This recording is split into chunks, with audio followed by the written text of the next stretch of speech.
Boa noite, meu nome é Andreas Kinnigin, sou professor de Filosofia Legal da Universidade de Leiden. E eu preparei para vocês uma introdução sobre direito natural. E apresentarei agora para vocês.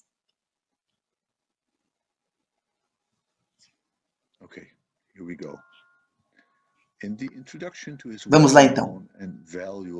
Na introdução de sua conhecida e valiosa antologia do pensamento conservador, Jerry Muller faz questão de distinguir entre conservadorismo e ortodoxia. As ideias ortodoxas são baseadas em uma noção de verdade última, ele argumenta, em uma crença na existência de uma ordem moral transcendente, a qual devemos tentar conformar os modos da sociedade. Isso não é bem conservadorismo. Argumentos conservadores são utilitários, quando o termo é entendido vagamente como critério de contribuição para o bem-estar mundano. Em segundo lugar, Muller argumenta, o conservadorismo também se distingue da ortodoxia pela ênfase conservadora na história. O fato de uma instituição, casamento, monarquia, mercado, qualquer outra coisa, ter sobrevivido e florescer, cria um caso prima facie de que atende a alguma necessidade humana.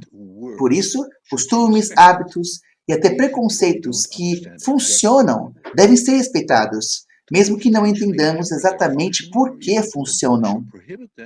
Impedir substancialmente seu funcionamento ou até mesmo abolir ou proibi-los é arrogância e geralmente tem consequências desastrosas.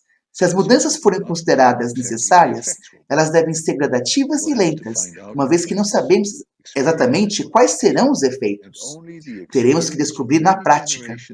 Experiência é o que conta, e apenas a experiência de muitas gerações constitui um conhecimento confiável. Assim, Muller conclui, combinando a ênfase na história e na utilidade, o denominador comum da análise social e política conservadora pode ser denominado utilitarismo histórico. Há muita verdade nesta análise. O conservadorismo é de fato utilitarismo histórico.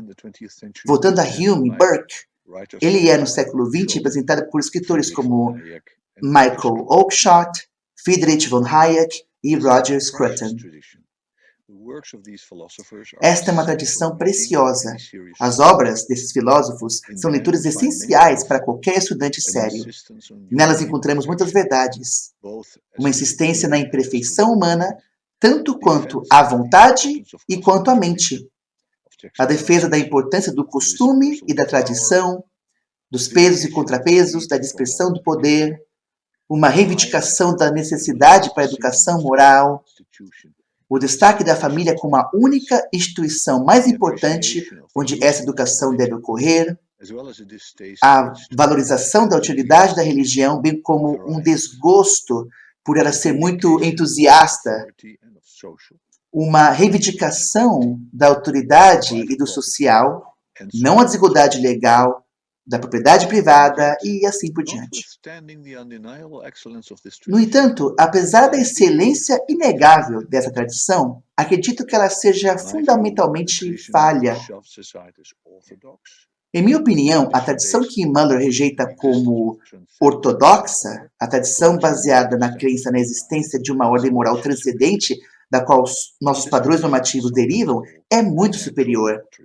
Esta tradição é às vezes chamada de tradição da lei natural. Ela remonta a Platão e Aristóteles e é mais plenamente expressa na obra de São Tomás de Aquino. A seguir, estabelecerei esses princípios mais essenciais. Mas antes de fazer isso, apresentarei as principais razões pelas quais considero o conservadorismo, isto é, o utilitarismo histórico, deficiente. Os princípios do utilitarismo histórico são, sem surpresa, o princípio da utilidade e o princípio da história. O que há de errado com o princípio da utilidade?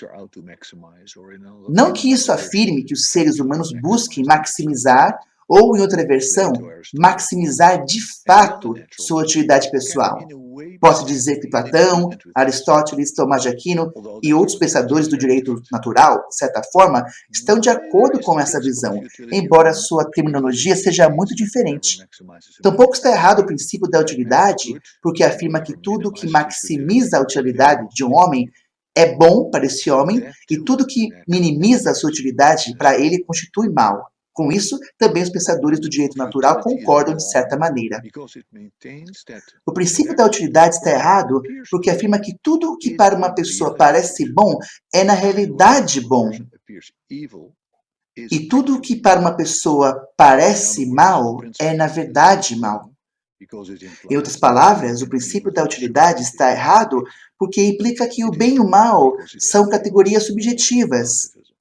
É errado porque envolve relativismo moral. É aqui que a tradição da lei natural se separa.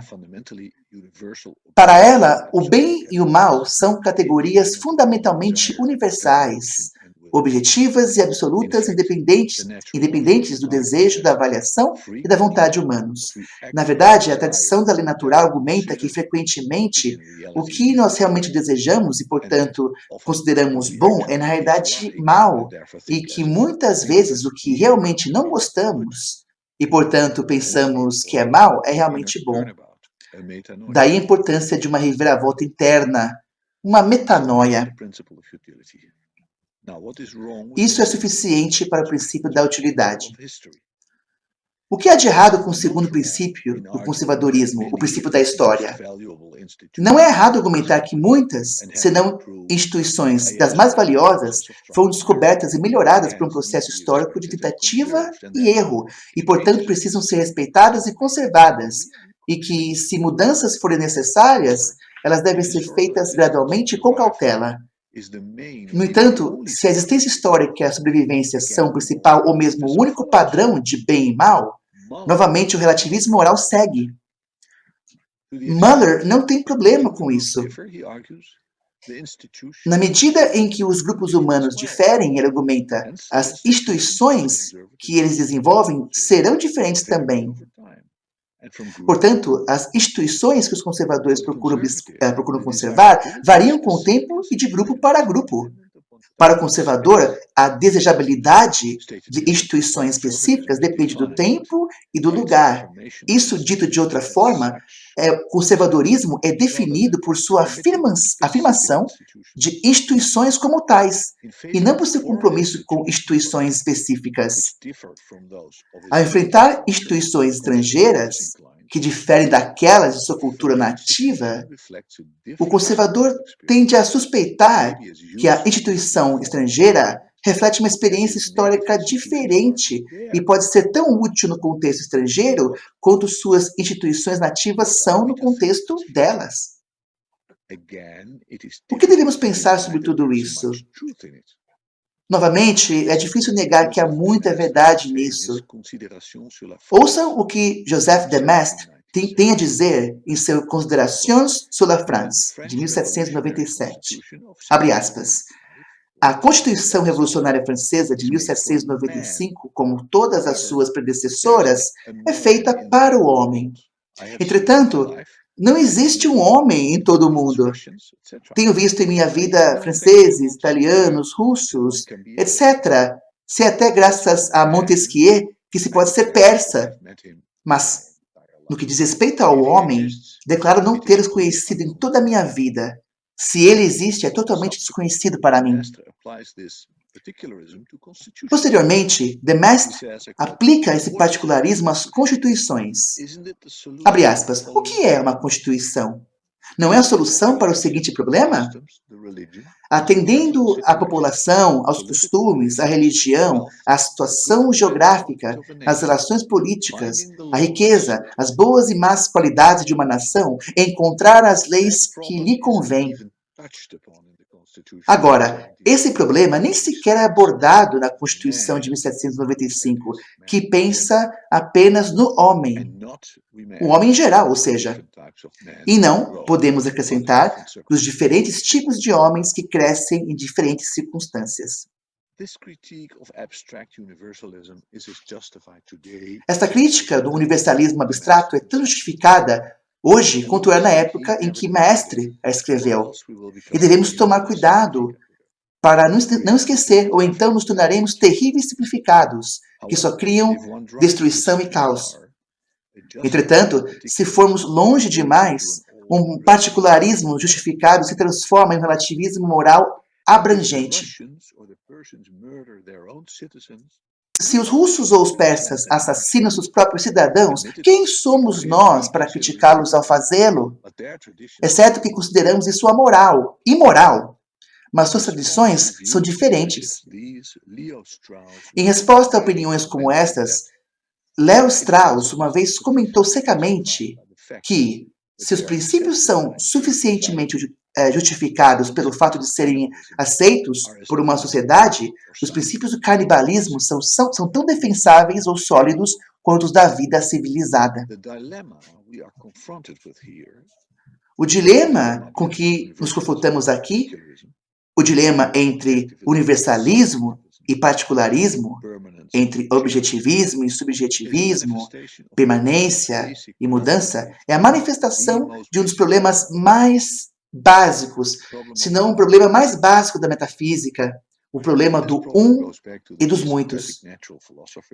Tal problema remonta aos filósofos naturais pré-socráticos dos séculos 6 e 5 a.C.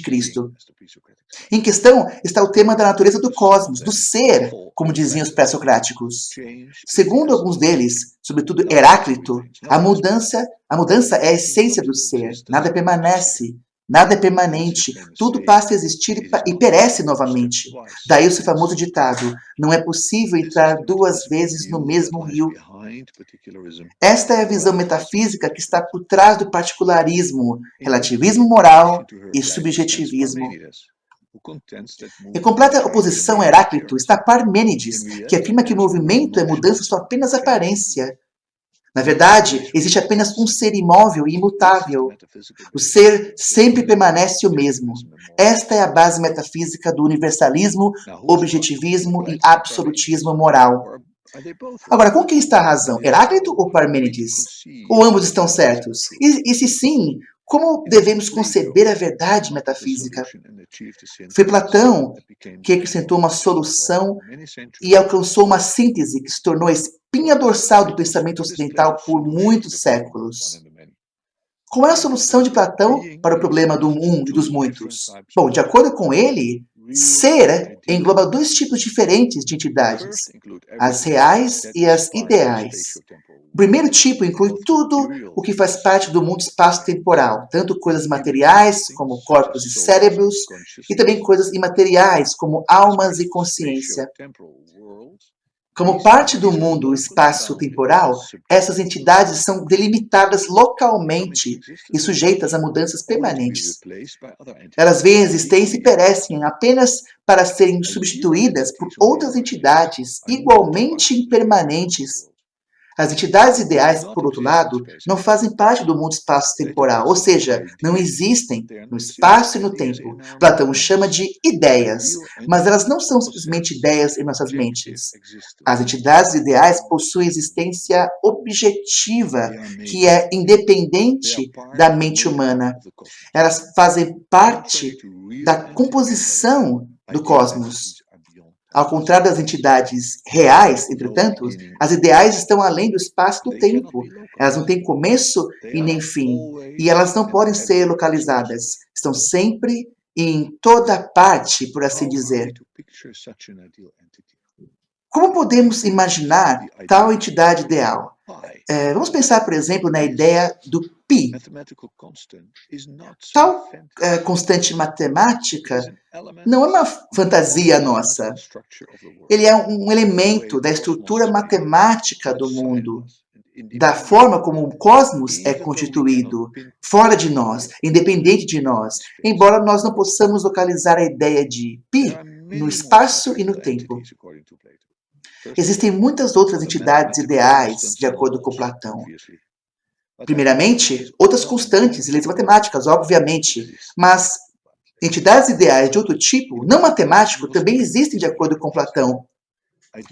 Platão estava particularmente interessado em um tipo, entidades ideais de natureza moral e política.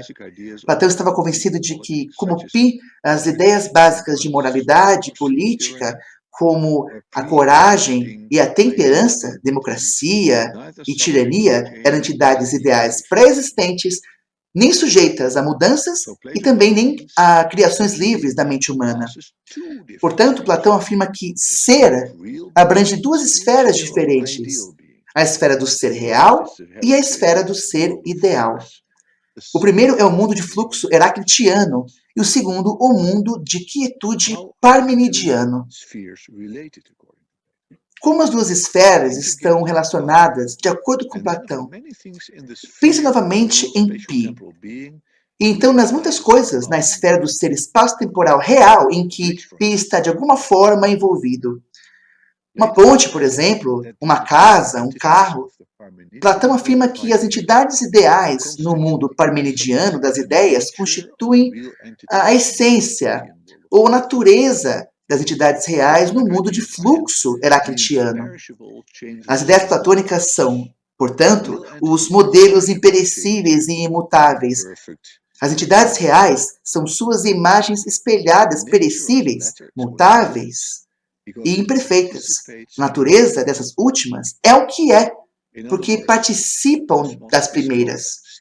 Em outras palavras, o cosmos é quietude e fluxo, um e muitos. São muitos porque todas as entidades reais mudam o tempo todo, mas é um ao mesmo tempo, na medida em que, por trás de tal fluxo, a essência da natureza ideal e imutável está presente nessas entidades.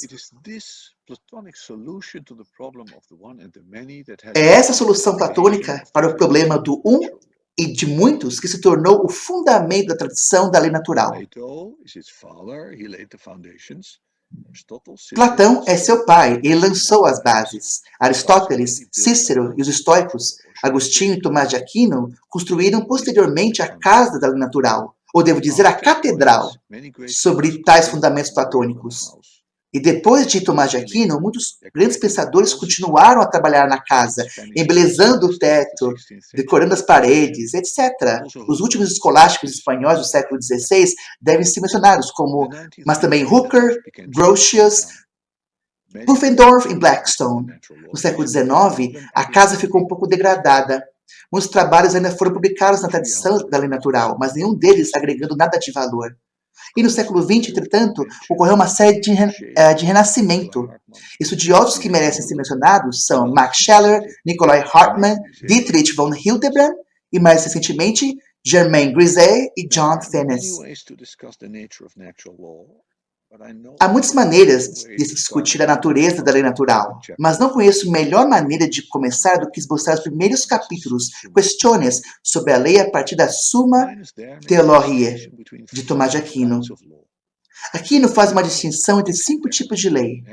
Lei eterna, lex eterna, lei natural, lex naturalis, lei humana, lex humana, lei divina, lex divina, e finalmente a lei do pecado, lex peccatum. A lei humana, para começar com o tipo mais fácil de se entender, é exatamente o que ainda consideramos ser regras feitas por governantes humanos. A lei dos livros jurídicos. Toda sociedade ordeira conhece tais regras e tais livros. Nenhuma sociedade ordeira pode viver sem eles. E por que não? A resposta de Tomás de Aquino é que isso se deve à presença da lei do pecado no homem. Isso nos leva à segunda lei. Essa lei não é lei no sentido de que a lei humana é lei, referindo-se a uma norma, a um deveria, mas no sentido em que usamos o conceito nas ciências naturais, por exemplo, quando falamos da lei da gravitação. Esse tipo de lei não é uma norma, mas é um fato, não é um deveria, mas é um é. A lei do pecado é algo que existe em nós, de fato. É a nossa inclinação factual para o mal. A lei humana é necessária porque o homem tem inclinação para o mal. Se os homens fossem anjos, nenhuma lei seria necessária. Como cristão, Tomás de Aquino fala do pecado neste contexto e tem uma explicação cristã específica para a inclinação para o mal, para o pecado, nomeadamente a queda do homem do paraíso. Não é preciso ser cristão, entretanto, para aceitar a ideia de que possuímos tal inclinação para o mal. Alguém pode ser ateu, por exemplo, e ainda assim reconhecer isso como um fato da vida. Apenas a explicação cristã do fato é inaceitável para um ateu. No entanto, isso não interfere no fato em si. Isso deixa claro que a lei natural não é uma ideia especificamente cristã. Não se afasta de uma revelação cristã especial e não se dirige especificamente aos cristãos. Isso serve a toda a humanidade. Bom, como eu disse, a aceitação do fato de que os seres humanos têm uma inclinação para o mal não depende da explicação dessa inclinação. Depende, no entanto, da crença na objetividade do mal. E, portanto, por implicação, na crença na objetividade do bem. Pois, se o mal é subjetivo, não faz sentido falar de uma inclinação para o mal. Nesse caso, o mal de um homem é o bem de outro. Naturalmente, Tomás de Aquino acredita que o bem e o mal são objetivos, ou, para ser mais preciso, Aquino considera o moralmente bom e o moralmente mal como objetivos.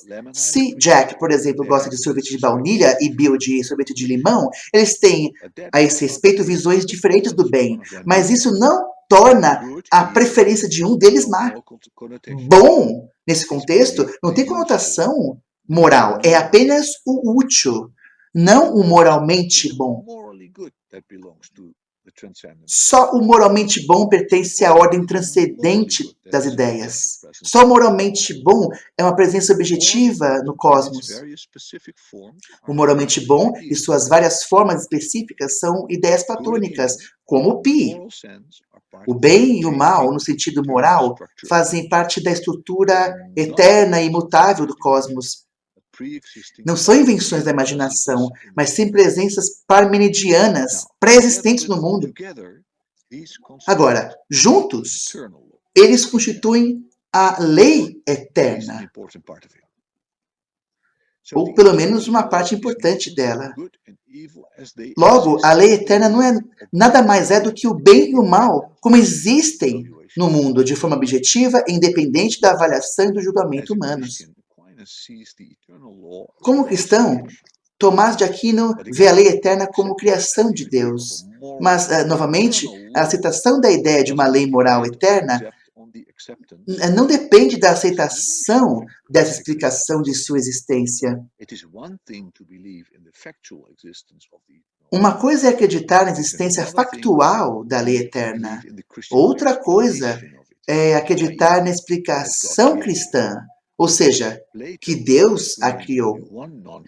Platão, para citar apenas um não cristão, também acreditava na lei eterna, embora Platão tenha dado a ela um nome diferente. Na verdade, ele, de certa forma, era um Colombo. Portanto, agora temos 3 tipos de lei: a lei humana, a lei do pecado e a lei eterna. Claramente, a lei humana deve refletir a lei eterna. Deve proibir o que é objetivamente mal e encorajar o que é objetivamente bom. E se não for esse o caso, argumenta Tomás de Aquino, a lei humana é em si má e não precisa ser obedecida de boa vontade. Tudo isso é lógico e claro. Mas como sabemos o que a lei eterna exige de nós? É aqui que o 4º tipo de lei, a chamada lei natural, lex naturalis, vem. A lei natural é o que sabemos racionalmente sobre a lei eterna. É a sua impressão em nós. A impressão está longe de ser perfeita. E isso se deve à nossa inclinação para o mal, à lei do pecado. Em outras palavras, temos apenas o conhecimento racional limitado do bem e do mal. mas pelo menos temos algum conhecimento.